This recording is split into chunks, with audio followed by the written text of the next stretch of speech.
Well, here we are back in a cave on the banks of the Dordogne River in France, thousands of years ago. And there's plenty of hair, as you can see, on the gentleman, but no hat and no hairdo to speak of. That hair is really interfering with his business. Nearby, the cave woman, his wife, is grilling a fish over an open fire. Now, the caveman is very plainly bothered by that hair that is growing so plentifully on his head in all directions. Suddenly he looks over toward the fireplace and he sees the surviving backbone of a fish that has been eaten. And it gives him an idea.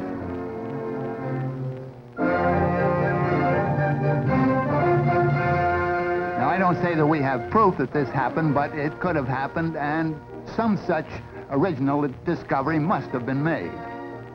Now, see what he does with the backbone of that fish. Puts up his hair as best he can and uses the backbone, or part of it, as a side comb to hold it in place. Let's imagine, at least, that that was the first hairdo. Now we slip forward a few thousand years to the time of the Babylonians in the Near East. See what kind of hairdos they had. Well, they not only curled their hair, but they curled their beards, too. It was a religious rite with them. Now we go over to the land of the Egyptians, about 2,500 years B.C., and notice a change. They shaved their heads completely, and they shaved their beards, too. But they wore an artificial beard made out of wood or horn or some such material. And the women, too, shaved their heads and wore wigs. Now, of course, we're talking about the aristocracy, the noble people and the rulers of those days, not the poor people. And here's an Egyptian woman with the kind of imitation hair or wig that was worn by the high-born ladies of those days. Another thing about the Egyptian women of those days was that the higher the headdress they wore, the more noble their blood was supposed to be. So you can see there was quite some competition among the ladies in a vertical way. Really getting high in some of these. Another peculiar thing was that when the princesses or queens acted in an official way, they too wore an imitation beard on their chins. Now we're coming forward to the Grecian days. And of course, we know all about these from drawings and paintings of the old days and written descriptions. And many of these pieces, by the way, are actual survivals of those periods and have been preserved in antique shops and in museums. This is the Greek style of hairdo.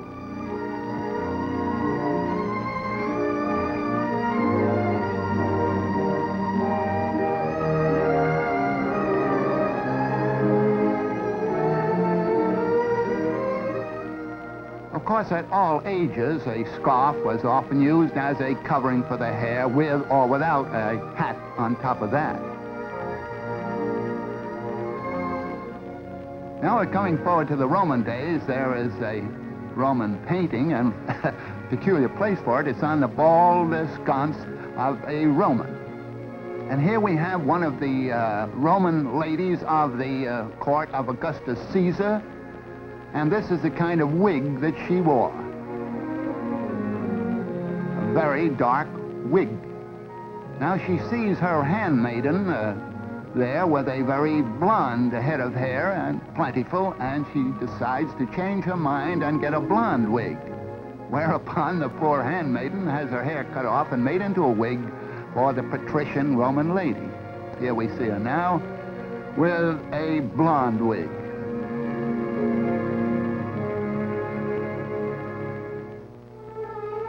Well, we'll step forward about 1,000 years into the beginning of the medieval period.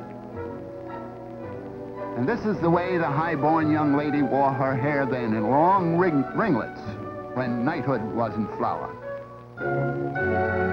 Of course, when she got married, she wasn't allowed any such frivolous decoration. Had to put her hair up in braids that were covered like this. Of course, the braids may not be quite as long as the covering would indicate.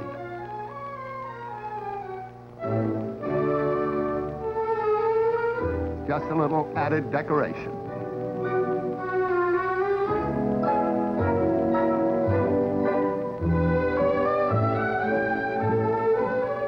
Just another example of the scarf wrapped around. This young lady does not have a toothache or an earache. She is just increasing the wrapping around her hair on her head, and it gradually got to an exaggerated fashion.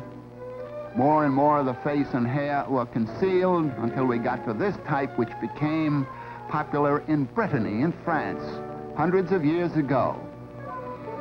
And then we had also in medieval days a sort of dunce cap idea. And once an idea was formed, why, they carried it out to the extreme. So here we have the double dunce cap, and even further the triple and quadruple dunce cap idea.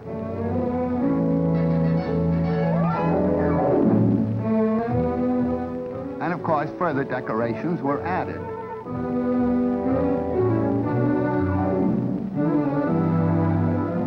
This is a millinery display of the medieval period.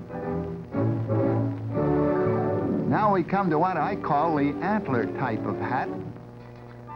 Looks something like the spread of antlers of a water buffalo or some African gazelle.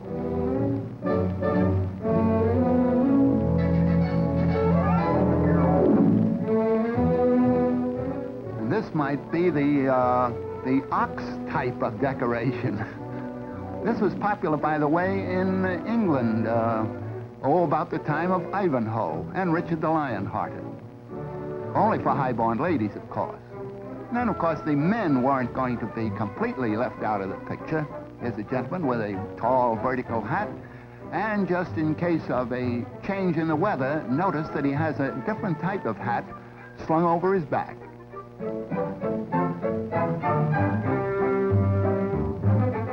Well, we're coming down through the ages a little bit, but not making much progress in the millinery department. This chap has a whole counter's worth of cloth on his head.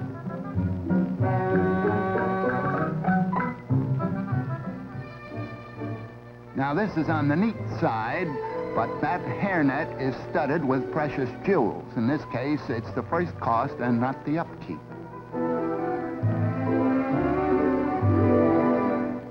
Here we have what is often called a Holbein type of hat, because that famous painter gave us many canvases with models wearing that kind of picture hat. But Franz Hals and other famous painters also gave us their studio portraits with the same type of millinery decoration. Here's quite a different type. The hat is small, but the beard more than makes up for it. Now, this is really neat. I say I'm no judge of ladies' hats, but this is the type I like anyhow. It'd be good in a high wind. Notice that the ruff is now coming in around the neck there. That would be around 1550, 1600 and through there. Just imagine all the handwork that went into the ironing of a ruff of that type. Many of the pictures by Van Dyck feature these ruffs.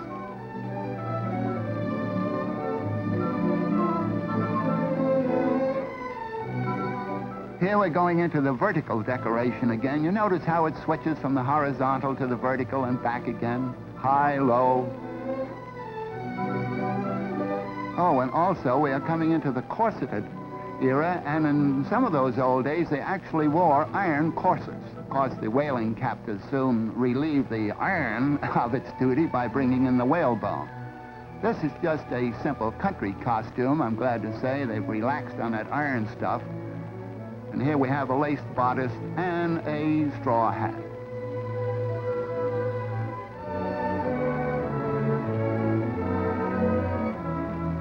Now we're coming into the 17th and 18th centuries. This is a model of a painting by Van Dyck. And so I haven't time to come on down to modern days, but as far as we've gone, I leave it up to you to know whether or not we've made much progress in hairdos and costumes and hats.